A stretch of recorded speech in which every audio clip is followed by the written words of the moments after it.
নমস্কাৰ, মই ইন্দ্ৰকিশোৰ সংঘৰ কিশোৰ সংঘৰ পৰা মই ছেক্ৰেটাৰী সুৰজিত পাল।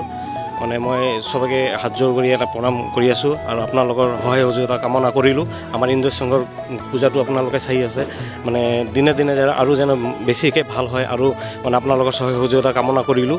আৰু মানে আপোনালোকে ছাপোৰ্ট কৰিব যেনে এনেকুৱা প্ৰগ্ৰাম আৰু চলাই যাব পাৰোঁ।